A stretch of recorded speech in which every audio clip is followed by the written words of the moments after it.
Okay, welcome everyone. Thank you so much for being here again with WEYU Academy. Our main topic today is about why culture and values are key in Web3. And this is a topic that all the people around here today and the speakers know it's dear to my heart because I feel that, and that's something I've been talking about a lot, that Web3 is way more about the culture and the values it's bringing to a new life than the technology itself, though we do appreciate a lot the technology advances. So I'm very, very happy to have Alison, Jure, and Jamie here with us. I'll give a space for them to introduce themselves, and I'll introduce myself by the end of this show. So, welcome, Judy, first. That's me. That's you. Yeah, hi everyone. Thank you, Daniela, so much for inviting me. I'm Jure from Slovenia. People call me JJ as well. Here we are co-leading with my best friend, the Web3 community of Slovenia, where we chat a lot about Web3 values as well, actually. We organize meetups, workshops, conferences as well. And in my career time, I am a founder, and we founded Cherify Art, which is a social enterprise slash nonprofit.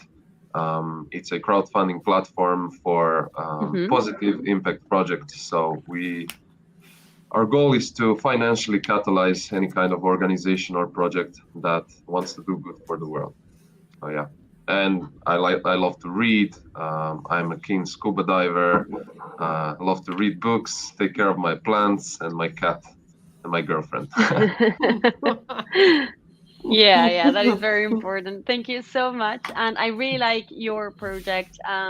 And that's something that we'll share later on. And it's with our example and the projects that we're leading, which are like those values that we thought for them. And I'm so proud that all the speakers here ask them those questions first. So let's welcome now Alison Alexander. She's one of the most amazing women in the space. And I'm very proud to actually have her here teaching us a little bit. Thank you very much. So lovely to be here with you all. And so lovely to hear about all your hobbies as well as everything else, JJ. Particularly cat scuba diving. Amazing. So, but anyway, so hello, lovely to be here. Thank you for inviting me here today, especially for such a fab, I'm going to say fab topic, because it is everything about Web3 really, and it will be great to hear lots of different views on that. So who am I? As Daniela said, I'm Alison Alexander. I am the co-founder of Metacampus. Metacampus is a Web3 startup. We launched in January. We have seed funding. We're supported by Luma Labs, who are based in Amsterdam. And we have three main pillars. We are education driven, but we're very much, as everyone hears me say, education. Yes. We're about actually knowledge, skill, and culture around the really immersion into the culture. We have a pillar that's all around transformation. We have a presence in Sandbox, allow people to kind of walk into that. How might they use it? Or just to kind of really immerse people, again, the culture. And then the third pillar is around activation, how we help founders come to market. So, and we'll talk more on that, but definitely tomorrow we're excited. We're launching our first Web3 startup through that pillar, which is really exciting. Wow, congratulations. Big news here. Very, very happy for that. Thank you. And actually, Alison was one of the people that influenced me in being very attentive to education as well. So thank you so much for being here. And last but not least, Jamie, that he has been with us before, but maybe for some viewers you're new. So welcome to introduce yourself again, and thank you for being here. Hi, thank you very much for the invite again. So I'm Jamie. I've been here before. I set up an organization called MetaHub, and we design It's a social enterprise, and we work around designing virtual reality conferences and events. So we design the virtual environments that enable people to participate within those spaces. My background is working within training and facilitation, and also working with marginalized communities. And one of the reasons that I'm so keen on the Web3 development and how we can use the Metaverse for social good is because it really offers an opportunity for people who have been marginalized because of centralized structures and centralized institutions to participate using decentralized participations and institutions. So that really widens participation in a very meaningful way. And that's why all of these projects that are coming out and the values that go behind them and the culture that dictates them is super important to having a meaningful reach to it, really. Thank you so much. And I completely agree with you. That's why I keep inviting you in. We're so aligned on purpose and values and culture. And yes, I always am very mindful of who do we build conversations with, because those are the influential voices that others will listen, follow, and hopefully like to follow that lead. So there's where I think that that's one of the most important responsibilities that we have today, because we're the leaders of the industry, not because of a job position, but because we're here as it is new. And that means that we all share that responsibility indistinct of with role title we have. So first, I'd like us to talk a little bit about what defines culture for us. So I don't know, Jure, what would you say how would you define culture? That's a tough question. Can be answered in a minute or an hour. But yeah, we've got an hour in total, so yeah, I've been thinking about it, and for us, for our company, and how I have seen it as a founder before, it's always been a certain set of values, or it can even just be one value put into practice, actually. So it can be as simple as, let's say, we work smart, not hard in our company or organization, or it can be a full-blown, set or list of 12 tightly defined values, but in general, I think it's values put into actionable guidelines. For me, that's a company culture. If I had to say what's like company culture values put into action. Yeah, I have a little bit of echo. I'm not sure in who, but I have it now. I don't. Ooh. So yeah, it is gone. It is gone. I really like that perspective on value set into action. What would you say about that, Alison? I'm very curious about it, because I think you're a great culture expander. Well, I think if I could add, JJ, because I think it is what you said was right. It can either be kind of one word, people can say this is what culture is, or it will be many sentences. And I think when we're talking to an audience of people, especially of multiple languages, people are likely to go, actually, what's the kind of, and it sounds silly, but what's the dictionary definition of culture? It's like, if we start from there around, for me, it would say, if I was describing it to my daughter or to somebody, I would be saying it's about our ideals, it's about our customs, and it's about the social behaviors that we might operate in our unit as a family, that we might operate in that community that we live in, or that we might operate across, I'm going to say, the whole of the UK, because I'm in the UK. So for me, it feels like all of those things add together to really share with somebody about the culture. And I think this is particularly important for Web3, because Web3 is global.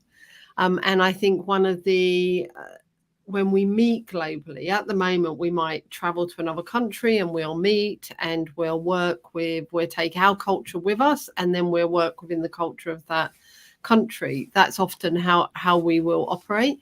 But when we're operating in the Web3 world, actually every day, like we're here as 4 people and we have 4 different cultures. I know I'm going to say Jamie and I know come from the UK, but we've all originated from from 3 different countries at least here, I believe, and therefore we're all going to have different cultures.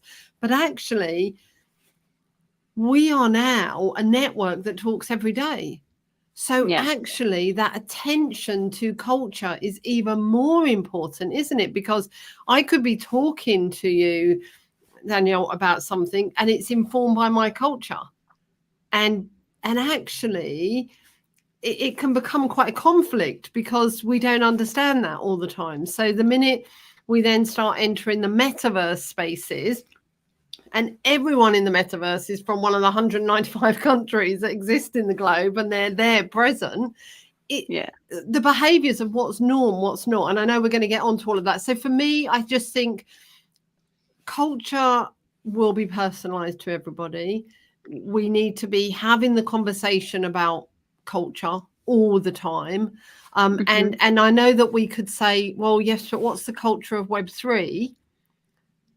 And that is another layer, isn't it? Because we've talked about our individual culture, but the culture of Web3 is also very much what Jamie was talking about, the decentralization and the built by the people for the people. And that's, again, a culture.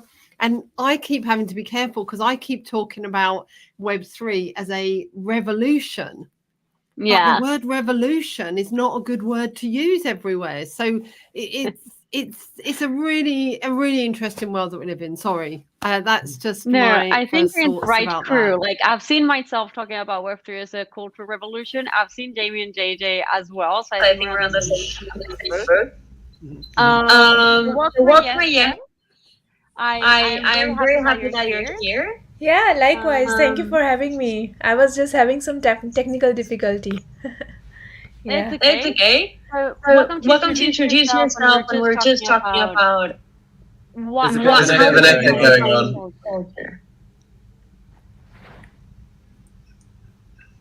Okay, there's less of an echo. No, there's an echo still going on.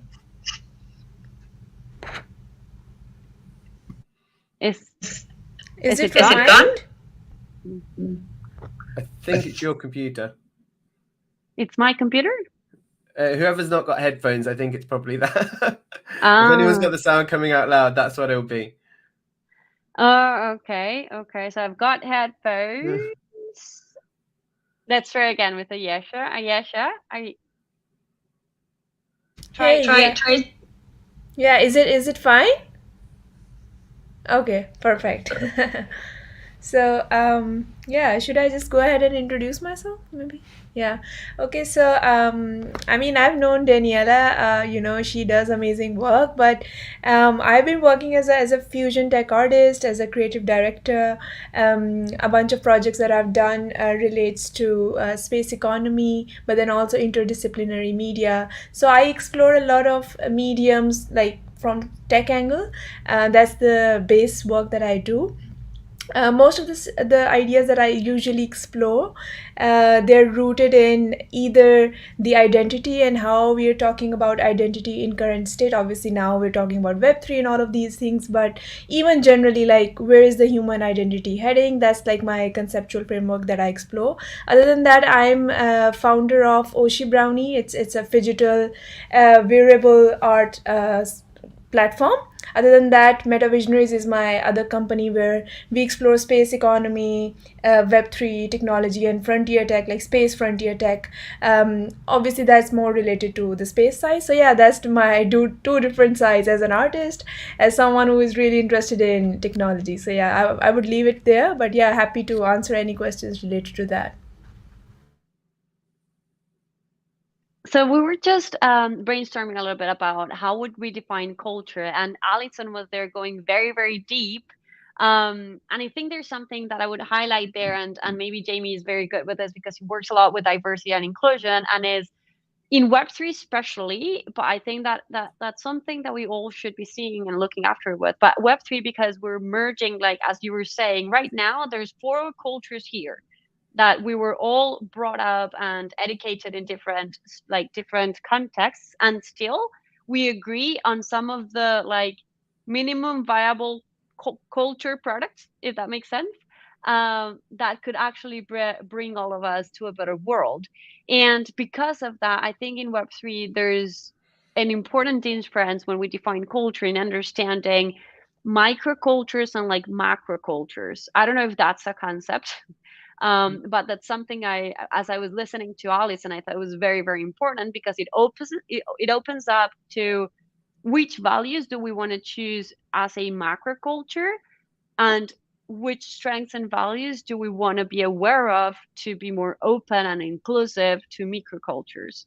So I don't know, Jamie, with your knowledge and work in diversity and inclusion, if this is making sense, and how do you see that? I think there's a few points that I can tie together from all of what's been said there, because I think there's some really valuable aspects that we should look at. And you were talking about, so I'm going to start with Alison saying about a revolution and is Web3 a revolution? I would say when you're looking at we've gone through things like the agricultural revolution, the industrial revolution, and now we're in the process of the digital revolution. And one thing that we all share from a cultural bit, even if it's not where we live in the world, is the time that we live in. And we are going through a cultural shift from an industrial mindset to a digital mindset. And that involves having to change a lot. And I recommend that people look at how things like the job market and stuff functioned in the agricultural revolution to the industrial revolution, because actually there's a lot of similar patterns. The fact that 90% of our industry changed overnight and people had to reskill and take on different mindsets and believe different values. And you have to look at the same thing now as we go from that industrial mindset to a digital one. So that cultural bit is really exploring the spoken and unspoken norms that we all have within our society and that we're all embedded in. And the reason that Web3 is such a powerful cultural tool is because it gives us a way to restructure society and functions in a way that we would have never been able to do without the use of technology. So as we're starting to come around, we're trying to define something that is very new, very innovative, and also doesn't fit within our current paradigm, because we've all grown up in an industrial world. So we're now all trying to figure out what our process is, how we fit in within this digital world. And that creates a lot of disruption as well. Like, I think it's really worth noting that you can see why this has such a significant impact on people's mental health and why symbolism is so important, because you don't change is painful. Change hurts a lot. It's like being attacked by a wild dog. Our bodies react in the same way to change as we do in a fight and flight situation. So we're now coming through to this new bit where everyone's trying to redefine how they fit in within these cultural norms that we're starting to participate in. Wow, couldn't agree more. And I feel that's something that from the positive psychology side of it, that's one of the things I would love Web3, and this will bring to the next question, for culture innovation mindset to be considered when transitioning to Web3, I'd love having a more positive, welcoming mindset to change. I think it's a game changer. If change felt as openness to knowledge, as openness to growth, as openness to curiosity, maybe we would not make the same mistake a lot of time for fear of change. For example, so that's one of the things I would add as my 2 cents of if I would dream a more I understand, for example, blockchain brought into the culture innovation mindset the really wanting, or at least Vitalik Buterin of what I've seen, that really wanted to bring a more fair, transparent world. And that's, for me, culture innovation mindset. It can work for everyone, does not matter where we come from. It's useful for all to be more transparent and be more fair, for example. And this question, I'd love to know Ayesh's point of view, because I feel that I know that as women and from our culture, sometimes that's even more of a challenge. And I think you've accomplished so much in Web3 in such few time that it takes a lot of innovation mindset to get there. So in your perspective, what are those key Web3 culture innovation mindset aspects that we should be considering for this transition? Yeah, I think Daniela, you raised such an important question because exactly that's something that I was asking someone the other day, that these days when Web3 is just a word on everyone's tongue, how do you expect one to respond this question in a more intuitively way? Like, what do you do with this question anymore? Because see, culture is something that is being injected and introduced in Web3 these days. Before that, people used to invest in the idea of cryptocurrency, people used to invest in the idea of technology, right? But suddenly, because all those hypes are over, maybe because of that, I don't know, maybe it's one of the reason, now we're talking about culture. Because what is culture? Culture is something which is becomes ingrained, which becomes adopted by not just one person but so many of us, right, talking about it. And that's culture in itself, that's culture in making.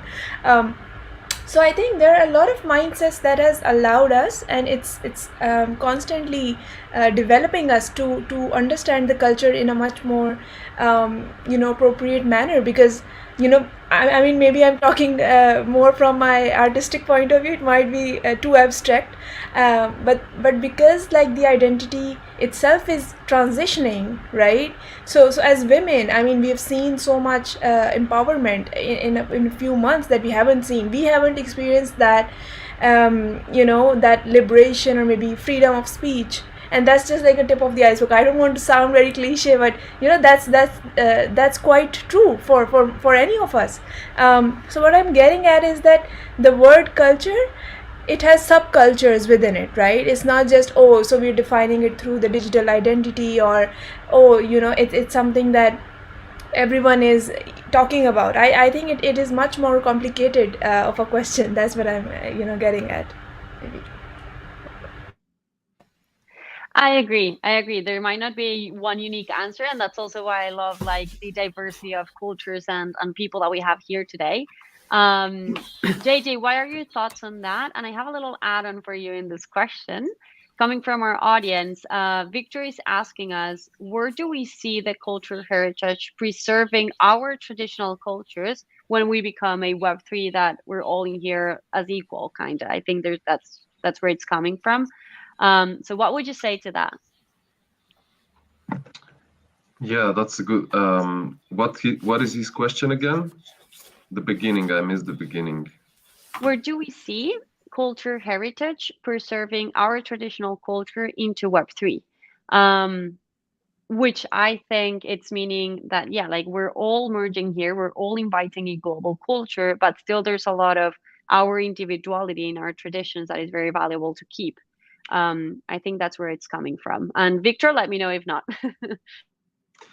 Oh yeah, that's a tough one. That's a tough question. Walking on thin ice, I believe. But there's points I can tie up together from Jamie as well, I think. So I believe that what he said, that the one thing we share now is the time we live in, and for sure, one mantra that is going on here is that the only change, the only constant is change, and everything is changing so quickly. Even the culture, the values, the technology, everything basically, the flow of information. Coming from my background, which is similar to yours, Daniela, it's neuroscience and psychology. I believe another thing we fundamentally share since the very dawn of humanity is our neurobiology. Our brains and our biology have not changed much ever since we were tiny Homo sapiens roaming around Africa. And so I believe that can be one, common ground when we look for unification of the values. Also, like Jamie said, and the core of this question, I believe, is transitioning, right? And transition is in a way change, and it's a fact that change hurts, like Jamie said. So if we can come back to our fundamental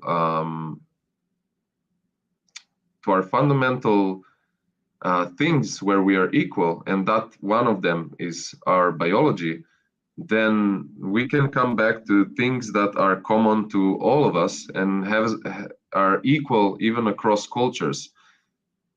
That I don't have exact examples. I should have prepared much more for that question. But there's things that tie up to our basic emotions, and for sure. Let me know if that's not true for your culture, but I believe every person likes to be listened to. Every person, regardless of culture, likes when you're kind to them, when you're curious about what they're talking about.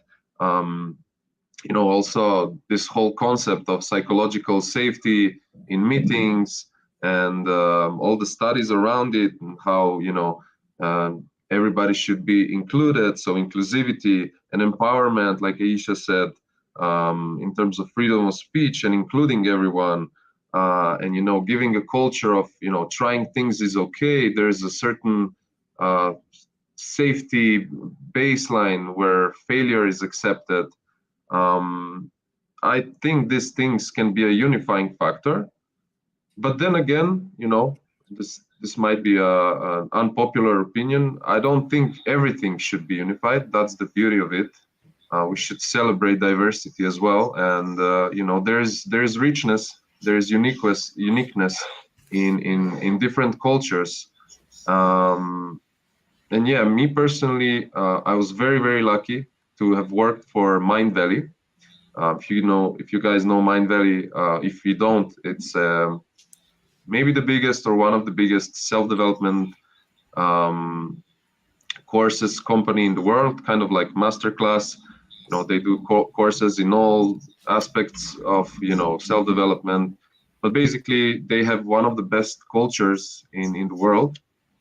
They're based in Kuala Lumpur. I was there for a year, and there was more than 62 nationalities working, and yeah, we had some unifying, culture guidelines, which were similar to what I was talking about before, which are tied up which can be tied up back to our, common threads in biology. But also we celebrated different cultural aspects, different traditions. Every month we did, we celebrated Diwali when it was the time for that. We celebrated certain Slavic traditions. We celebrated, Western stuff, and it was beautiful. So in the line of decentralization, which is also one of the, let's say, fundamentals of Web3 and the blockchain movement, not every culture needs to have a centralized set of values. So I was long, but that's my answer. Would you like to add something in there? Okay, Jamie. Can I? Oh, Jamie, do you want to? Sure. I'll be quick with my one. Don't worry, Alison. No, that's fine. I've got all I was going to say is when you're looking at transitioning and you're looking at how we participate from a Web3 perspective, I think it's worth noting that not everything that is centralized, it needs to be decentralized. They don't always produce different outcomes. A lot of the time, they're just a different way of being able to go about it. So the process and who benefits from what labor at what point is different. But there's a few things that I think are really key to remembering about Web3, which is you have to kind of fundamentally believe that people, if they are in charge of their own policy decisions, if they're in charge of their own governance, will make decisions in the best interests of their community. And that's one of the key cornerstones of that community governance. Mm-hmm. Then there's another kind of 4 layers that I think are really integral to that transitioning in Web3, which is things that are community owned, community governed, interoperable, and have privacy built in as part of the concept from the very beginning. And those kind of underpin a lot of our values moving forward. And going to Victor's question, where he was saying, well, how do we preserve cultural heritage using things like Web3 and stuff as well? Because of that community governance, there's an amazing opportunity to preserve communities that otherwise might have not had the opportunity to stay together or connect together. So by using the tools of Web3 and the goals and what we hope to see in the world within Web3, we can tie that into preserving the things that are important to us about our cultural heritage now, but also evolve the future. Go ahead. I muted. Go ahead. No, that's literally, that's all I had on it. So, you know, if you can preserve it by focusing on those communities and bringing them together, and using technology as a tool for that liberation rather than it being a barrier to it. Sorry, Alison. Yeah, and if no, I was going to say I wasn't going to say this, but I am now because of what you've just said. Because there is something about actually not just preserving it but strengthening it, isn't there? Because actually there is a project in India that is using the metaverse, a metaverse platform, to actually bring alive heritage, and they are taking it to different places and different generations and taking young people into that metaverse platform to experience their heritage, especially if they might never have been to India before. So actually there's a real opportunity by using the tools of the Web3, the metaverse being one of those tools, to really re-engage people in heritage that they might have not experienced, and it might be 2 generations previously that they experienced it, and to re-engage them in there. So I think the metaverse particularly, and the ability to take people into environments, and because we all know, whilst we can go into the metaverse on our computers like we are now, or in VR, or in augmented reality, if we're doing it in VR, there is something really quite beautiful about engaging your thinking and your heart. And if you want to inspire people, the minute you touch their kind of feeling, so I'm going to say heart, but you do that, you get them to, they intellectually can think about it and they might be able to do it, but when they touch it and feel it through that VR experience, I think you really can bring alive culture. And actually, you can allow other people to experience each other's culture. So if we're looking at this, there could be a fear that the Web3 world will dismantle all the cultures that exist, because we all say, oh, Web3 is one new culture. Web3 is all those things that Jamie has said, about what we're wanting. And it is, but it's all those things from our position, from the culture that I bring as well. And that's the important thing, because I mean, there's some challenges with Web3. I mean, Danielle, you said that the whole concept of transparency. Now, we all say, I'm going to make an assumption that all 5 of us here are saying transparency is good. But actually, there are some people that might say transparency is not good, and that's not what they want, and that's not their cultural norm. So the most important thing is that we start to talk about what is the culture of Web3, if we can say Web3 is a thing, really, but it's actually a living, breathing kind of culture that we're all creating together. So we have that, and we have some elements that are definite that we all want: self-sovereignty, governance over ourselves, or the community, everything. And we now have the tools to do that. But actually, we bring our own culture into that as well. And we've really got to make sure that we don't lose that, because you could easily go into Twitter and listen to, I'm going to say, the noise, and I don't mean noise offensively, but listen to all the conversations, the chatter, and you can think this is what the new world is about. But that's, again, just one part of the new world. You can go on to, and I want to say hi to Victor, because I see Victor on a show that we go to every week, and that's also really good to see the crossover. He's a finance person, and so, but it is, you would get different groups. As we've said, you'll get DeFi, you'll get the creatives, like we do at the moment. If you go to London, you'll have different quarters for different cultures, and that's really important, isn't it? So for me, the important thing is, we know we're walking into a Web3 culture. We know what some of that is, but we also are prepared to help it grow. and develop, and that we always take our own culture into that and share it. That's to me really important. Yeah, wow, like what strong words. And as you were speaking, I was thinking of something, and is because culture is so broad, it's a whole ecosystem happening. It's about habits, it's about purpose, vision, values, sharing that, and behaving according to that, and do's and don'ts. And for so having different types of learning experiences and different types of decision making.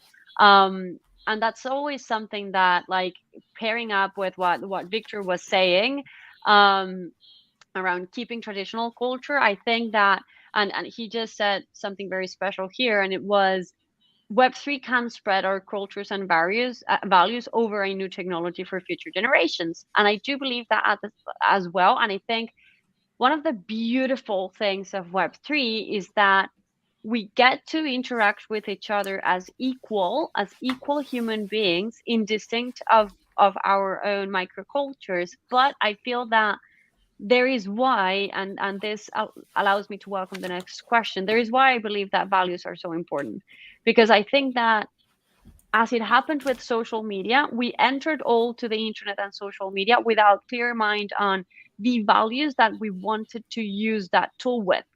So a lot of things happened around that, with identity, with cancel culture, with like the power that we gave others into our own self-esteem, for example, because we did not know addictions, like we did not know which values could we place into this, indistinct of the beauty of the difference in our cultures. So there is where I believe that like, and as I was listening to Victor, and also here I want to highlight Jolene, the exposure to cultures brings us together stronger. And I feel that Web3 gives us that chance to actually understand how other people live, how other people feel, innovate, and that brings even stronger innovation. So to expand the positive aspects of the different cultures that joins us together into a developing technology world is very enrichful. Is that a word? Like, it's, how do you say that? Enriching. Enriching. Thank you. For the people that don't know me, English not my first language, but I feel that is very, like, it's very important. That's also why community is a thing, because community is bringing people from different places in the world and letting them know, if you want to be part of this and support this project, this is what we expect from you in habits, in values, and behaviors. And that's how we take care of each other. So in my perspective, I feel it is a lot about making like a manifesto, hopefully, of the main values that we could share to bring the best and a more empathic world through bringing people into interacting differently and understanding differently the new technology options, as it happened with us on social media and like internet itself, but preserving or expanding as best as we can with this. And as you were saying, with experiences in the metaverse, for example, or even just this type of conversations where when we are from different places, embracing and expanding that to know the world, I think that's a gift. I feel that now we can choose with more sense of belonging, what do we like, which culture do we want for ourselves, because I can see closer what moves other cultures and other people. But we're all responsible for choosing a values that can let us grow into that diversity in a healthy way for all. Yeah, so that's what I was thinking as I was listening to you guys. I don't know your take on that. To you people, I should stop saying you guys. There's women here. Well, is that like, so, because I think you kind of summed up or talked a lot around lots of the different bits that we talked about. So in terms of, I'm going to pick up your bit about the manifesto, that I think you're right. And I'm going to make a bid on some of the values that I think should be the backbone of Web3. And maybe we can have a big list here of everyone, and those in the chat can share. So I would say the values that I think are important are optimism, because it is supposed to, as Jamie said, it's a revolution for a new world. So we absolutely need optimism. We need curiosity. To me, that's a real value. We need to not just be curious, we need to welcome curiosity. And that does need to be really strong as a value. And we need like equity. Yeah, we need that equality needs to be at the core of a value of how we therefore are treating people. So they're going to be my three, just to start that off. My thing when it comes to values is always looking at what are the barriers to participation and how does something like Web3 solve it. So is there an enablement barrier? Is there a financial barrier? Is there a diversity barrier? And trying to think about what we need from a value perspective to help us bridge that gap between where those barriers are. A lot of what we've done with technology up until this point is technology has evolved faster than the regulations and our societal understanding of it. And that means that we're always playing catch up with values. For example, if I was to take from a Web2 perspective, the amount that we used to diminish things like online bullying and be like, well, why don't they just turn the computer off? And now we're like, actually, these things had huge psychological impacts on people. We're moving into a world now where we're utilizing VR, which has a 27% higher emotional reaction than 2D content. And it's designed to trick your nervous system into experiencing what you're experiencing. That's how it works. That's what makes it so great as a learning tool. However, when we're looking at people, experiencing potentially abuse or harassment within those environments, that means that they're experiencing trauma in a digital world far greater than we've ever seen before. So that's why I think it's really important when we're thinking about the values that we're really thinking about how we're going to mitigate against the negative impacts of evolving technology. The technology isn't necessarily inherently good or bad, but how we apply it is going to be really, really meaningful. And that's why from a Web3 perspective, values is at the heart of it, and why DAOs work so well and why communities work so well is because you'll have to buy into the vision of what you're getting into to begin with. An organization, in a Web2 world, you work for because you go, hey, I need the money, is the values that important to me? Well, I need to be able to participate in this kind of way. And I think it's going to be really interesting to see how that works. So I don't want to do lots of defined values at the moment because we don't know what the behavioral economics are going to be for people participating in decentralized institutions. We don't know if it's going to values are that designed there to influence behavior, but we don't know what kind of behaviors we're going to see. But we do want to try and say what kind of behaviors we'd like to see. So it'll be really interesting to see how people do participate in these decentralized spaces, and then also what values are going to help shape that.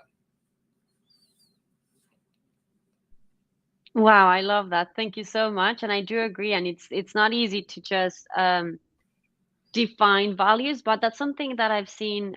It's very interesting, and is when we speak about like-minded people or people first-minded technology developers. Like, I feel that we kind of understand each other because we have a sense of what can bring a more empathic and respectful society, indistinct of which tech tool are we using. And I feel that dreaming of that and just bringing the question to the table makes people kind of twist the way they'd like to transition in Web3. And for example, if I'm an enterprise, a business, and I'm just thinking of bringing my innovation team into learning how Web3 benefits my business, I can also bring the question as a company of, okay, so now that we are looking for change because we will adapt to technology, is there any other type of change, values and culture wise, we should be also like embracing this time for? Am I making sense? So as you were saying, Jamie, like, change is uncomfortable. If we're getting uncomfortable for tech, like, let's just do it best and have better values now and get our culture stronger too. I don't know if I'm making sense with that. It's an interesting, like, even when we talk about the uncomfortableness of culture, we also want to make sure we're in a situation that we're not just looking for culture fit and we're looking for culture add. Too often, we don't want our decentralized institutions to reflect the same problems with diversity, equity, and inclusion that our centralized institutions have had. And a lot of that comes from going, hey, we want you to appear, feel, look like people that are familiar to us, and we don't really want a lot of challenge. So we're going to take this person over that person because they feel a bit more comfortable. And a lot of what we need to think about from a Web3 perspective is going, actually, you know, there's so many people who aren't able to participate that have huge amounts of value. For example, 69% of the autistic population are unemployed. And that's a huge percentage of one marginalized group within, you know, within the world, but have a huge amount of skills that would be able to be valuable within the space, be able to participate meaningfully, and could potentially be struck out because they don't necessarily feel as comfortable to people, or they don't fit the normative expectations that we have. So we have to be careful when we're looking at our culture that we're not just going, hey, these people feel great, so let's just go with them. Yeah, I do agree with that. And that's something that, for example, it's very important to bring to the table. And I think that leads to another huge conversation, because sometimes the culture and values that we place thinking of the majority, not the minority. And that's very impactful. And I think that's a historical mistake, to feel all of us feeling belonging. But I think that's a huge conversation. JJ, so and Ayesha, you've both been silent for a while, so I'll pop this one for you, which is, who do you think is responsible for culture and values when transitioning in Web3? Yeah, so I think when you say who's responsible, anyone who is aware of it, anyone who is an active user of any technology, coming in contact with Web3 in any way, is responsible. But at the same time, I think one thing that I've seen actively misunderstood when we talk about culture is that we stop revisiting our old heritage or whatever we're talking about, right? There's so much pressure, and I don't know where this pressure comes from, to constantly invent. And I know we are all here talking about technology, so this is the idea that we're talking about innovation. But unless we constantly revisit our ideas, our values, our heritage, all of those amazing things that were talked here, it's completely impossible to think about innovation or how to make Web3 a more safe, empowered, innovative, whatever word you want to use, all of that. So what I'm trying to say is that and this is also coming from this fact that because I work with the fusion of technology with traditional ideas, that's where this thing is coming from, that if we want to reinvent, we need to revisit. That's a simple thought. So and then it can be applied to the art, that can be applied to how things are being represented. I mean, you can take example of NFTs, which obviously it's not so prevalent anymore, but we are all at the convergence of the finance, technology, and culture, right? It's a new breakthrough. So to understand that better, I think before we go to the point that we say, oh, we're fusing the technology in a new way, we're reinventing things, we need to understand our roots and represent it. And just to give you a small example, we saw everyone following one another and doing these very generic cyborg looking NFTs. And I'm not commenting on the style or anything, because obviously there's this niche and everyone was following it. But what I'm trying to say is that even if you put a little bit of innovation and thought behind why you're presenting a collection, simple as that, or why that metaverse exists. And Alison gave an interesting example of India's heritage. So I'm just quoting that. So when you are true to yourself, when you know where it's coming from, then it becomes much more easier to have your own identity in the Web3. And that's the culture, right? That's the simplest definition of culture. You just have to be yourself. You just have to re-explore, revisit, So that's what I think. That's the responsibility of each one of us, to be true to ourselves, to bring something new. And we don't have to try to bring something new, That's the beauty of it. It's just there. Thank you for that. Sorry. JJ, what are your thoughts? Yeah, I think that was some amazing points right there. Again, I'm gonna try to do a little, bird's eye overview of that. I've been writing things down because people have said so many beautiful, interesting points. And to tie up to that last point she said, I think, one of the, again, I'm going to make an assumption like Alison. I believe, in Web3, ownership is one of the huge things. Might not be exactly a value, but it's one of the things that is popping up everywhere, right? Own your own finances, own your art, own your stuff, basically. But it's the paradox of freedom. Then you're more free, but you have to guard your freedom more. At least with the current UX and whatnot, you miss one line, you miss one word, one letter even, and you might lose a lot of Ethereum or whatever. You lose your NFTs. So I think ownership equals a lot of responsibility as well. And when it comes to responsibility, to shortly answer the question, I would say, yeah, it comes back to the individuals. One of my favorite quotes of all time that I keep quoting everywhere, it's, I think it's by E. Wilson, and he said that, we have Paleolithic emotions, medieval institutions, and godlike technology. So what does that mean, right? Jamie said, and I think it's true, in general, like tech evolves so fast. And now we've seen so many things happening. Like I've been in the space since 2017, and we went from ICOs to, NFTs, bear markets, bull markets, this technology, that standard, these mediums being used, Telegram, Discord, then, Twitter Spaces, LinkedIn Lives. There's so many things happening, even I can't handle. There's AI revolution now, AI tying back to NFTs, all these things. And to touch a little bit upon Jolene's comment before, in a not so positive, quote unquote, way, not all exposure to culture can be positive. I think Jamie also touched upon that as well. Like, and you, Daniela, mentioned sense of belonging. I think it can be a very dangerous thing because, in a sense, I believe values, are a consciousness indicator. They just tell you about the level of consciousness the person or organization as an entity is on.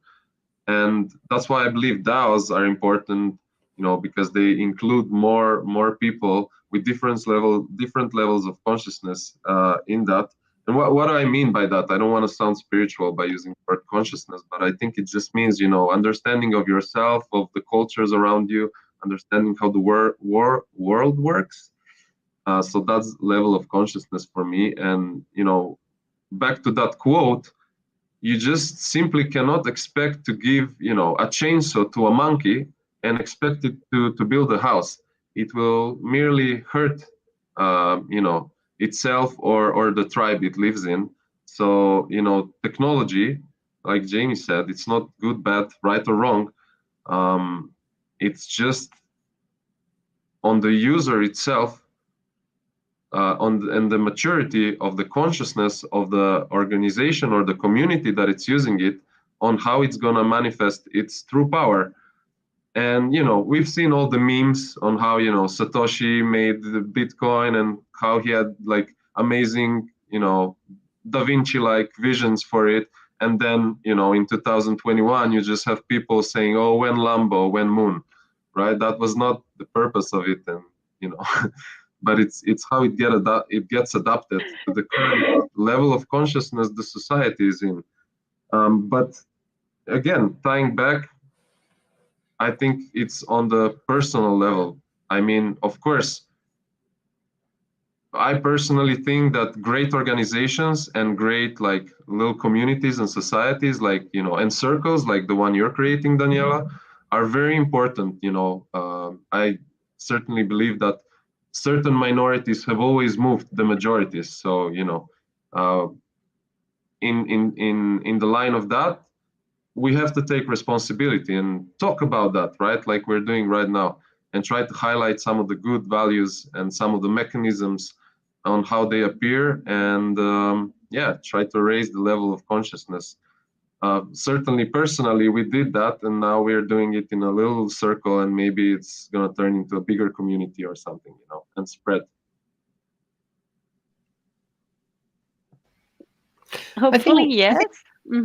Oh, I was gonna say, I think I would add, or just add to what was being said, to say that for me it's that real ownership of, so it's me. When we talk about who's responsible, I'm responsible for bringing me. I'm responsible for sharing of me, but I'm also responsible for noticing or helping others share themselves, because otherwise you get to those with the loudest voice that get shared. So this is about my responsibility to bring myself, my culture, my values, to kind of walk the talk of those values all the time, and then help other people bring that into the room as well, which I think comes back to what JJ was saying around being like the personal responsibility and how we do that. So yeah, that's how I would see it. There's a interesting part from like a decentralization and Web3 perspective, is the whole purpose of it is the redistribution of power. So if we don't look at how power influences our culture and our values, then we'll end up with the same problems over again. It will just be replicated. As I've said 1,000 times when I talk on these things, progress isn't progress if it's always the same people benefiting. And we have to look at a lot to be able to say, well, is this Web3 movement going to be generated by the same people who benefited from the Web2 movement, and they're going to still be at the top of the chain? Or are we going to design this in a way that's equitable, going back to the value that Alison said, you know, that make sure that power is more evenly distributed and make sure that it's meaningful to people? I see a lot of groups at the moment which are fantastic, where, you know, women in Web3 trying to get people involved, but also looking at the class aspect of it. Are they middle class? Are they white? You know, are we working with the communities that actually could benefit most from this technology, which are those who currently struggle to participate in the current paradigm? So we really have to look at not just our communities going, hey, we're just going to take one single characteristic and that's who we're going to support, because once again, that's you remind me of me, so I like that. And we need to go, actually, how are we going to reach out to the people that are harder to reach, that are more disenfranchised by the current systems, and reach out to them directly to be able to support them to participate? Yes, I completely agree with that, and not to lose sight of understanding that this is a tool that, if well used, can really benefit the people that needs it the most. Like it can really be a game changer, a life changer, especially currency wise, like remote working plus cryptocurrencies, stable coins. Like there's so many options that can change people's lives if they understand how to use them, not necessarily exactly how they work, because I think that's further detail that is not always useful to know, but really get out there the values and the purpose and the good use of tech, so they can benefit from it and they can uplift their lives. I believe in that.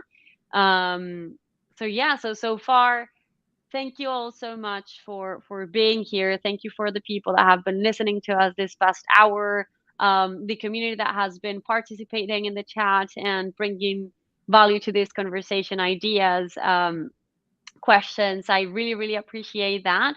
And to our speakers for your knowledge, your perspective, for being open when you have your own point of view. I think that's very impactful and special at the same time.